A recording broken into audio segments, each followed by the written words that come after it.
Salut à tous, c'est Yvan. On se retrouve pour une nouvelle matinale Mercato en ce vendredi 11 juillet.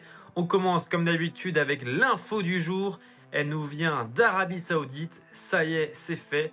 L'international français Théo Hernandez quitte l'AC Milan pour Al Hilal, un transfert de 25 millions d'euros. Alors j'imagine pas le salaire qu'il va récupérer du côté de l'Arabie Saoudite, mais c'est une grosse perte pour le football européen. Une nouvelle, la troisième année où l'Arabie Saoudite s'active sur le marché européen, continue de faire des dégâts.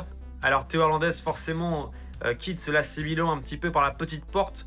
Il a tant marqué le club depuis son arrivée, notamment en remportant un titre de champion d'Italie. Mais malheureusement, voilà, il sort une saison très compliquée. Et donc l'AC Milan a voulu vite tourner la page avant que la situation s'empire. Voilà, on aurait bien voulu le voir du côté de Marseille. À un moment donné, il avait été cité là-bas. Même un retour à l'Atlético, c'était presque bouclé. Mais finalement, ce sera l'Arabie Saoudite pour lui. On espère qu'il sera quand même présent dans le groupe de l'équipe de France pour la Coupe du Monde 2026, puisque c'est un élément important des Bleus des dernières années. Mais voilà, une belle perte. Maintenant, il sera coaché par Simone Inzaghi, l'ancien coach de l'Inter, rival de l'équipe milanaise. Donc ce sera à suivre, notamment sur sa progression, parce que je pense qu'il a encore un cap à passer dans sa carrière avant, on va dire, d'arriver à son meilleur niveau en vue de la Coupe du Monde 2026. En Ligue 1, Strasbourg continue aussi de faire son petit marché, et notamment avec le groupe Bluco. On sait que Strasbourg a enchaîné les prêts en provenance de Chelsea, que ce soit Petrovic ou même André Santos. Et bien là, on devrait avoir Penders, le gardien belge, arrivé de Genk, du côté de Chelsea il y a quelques mois, qui va être prêté normalement du côté de Strasbourg. Pour rappel, Strasbourg a déjà perdu donc Petrovic, mais également Bellarouge vendu à Braga et Robin Risser vendu à Lens. Donc enfin une arrivée au poste de gardien de but, c'était presque urgent. Et un autre joueur, ancien stéphanois, va lui être transféré définitivement en provenance de Chelsea. C'est Mathis Amougou, transféré l'hiver dernier du côté des Blues en provenance de Saint-Etienne où il n'a quasiment pas joué.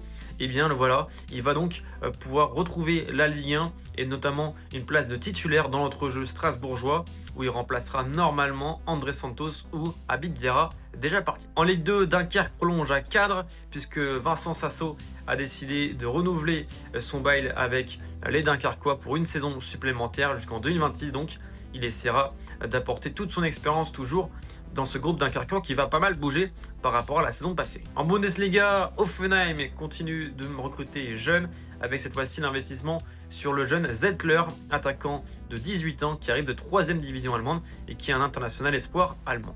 En première ligue, ça y est, Arsenal a le remplaçant de Martin Zubimendi après les départs de Thomas Partey et de Jorginho libre.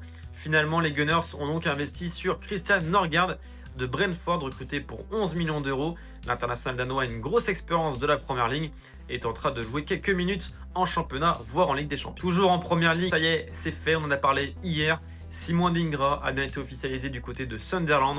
Transfert de 24 millions d'euros pour l'international ivoirien qui n'est resté qu'une seule année de contrat du côté de Brighton.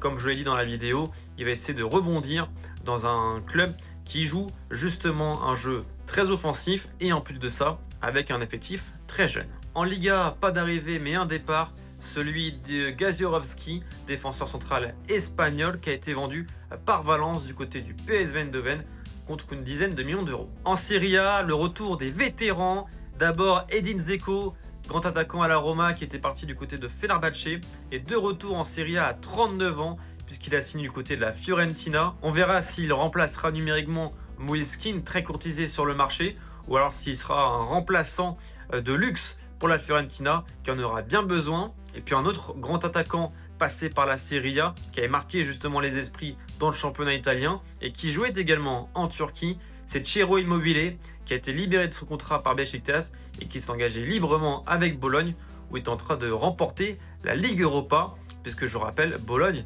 a été qualifié pour la compétition après son succès en Coupe d'Italie. Et puis on termine par le reste du monde.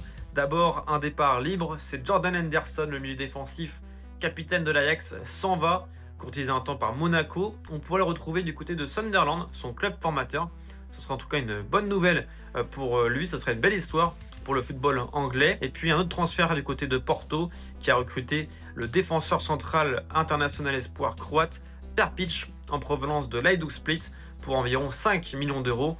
pour potentiellement remplacer Otavio, très courtisé par le Paris FC. On en a parlé sur TikTok. Et désormais, vous en avez l'habitude, le quiz du jour. Je vous rappelle le jeu, vous avez 3 indices pour trouver le joueur à deviner. Un joueur qui a fait l'actualité du marché transfert un 11 juillet dans l'histoire. Premier indice, je suis champion du monde. Deuxième indice, je n'ai joué que dans 2 clubs dans ma carrière. Et troisième et dernier indice, j'ai pris ma retraite en 2020 au Portugal. N'hésitez pas à me dire si vous avez trouvé le joueur en commentaire comme d'habitude. Et moi, je vous dis donc à très vite sur les réseaux sociaux pour d'autres vidéos. Ciao!